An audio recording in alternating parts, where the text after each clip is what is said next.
आज संदेश देते सारा राज्य को जे विजु जनता दल जो कर्मी माने आज हजार हजार संख्यार जो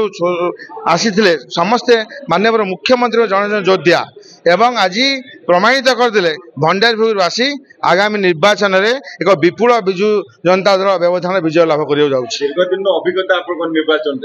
आगामी निर्वाचन बहुत निरा हम आशा कर आज से निरा होता आज नामांकन दाखल देखिए आपण जिते नामांकन दाखल होभा निरा देखी नथिबे सबुबले विजु जनता दल कर्मी मैंने सब निरा कर देखई था एवं समस्ते विजु जनता दल कर्मी तृणमूल स्तर थिबारु आज स्वतःप्रत भाव में उत्साह सहित जपरी बाईपास ठार एपर्यंत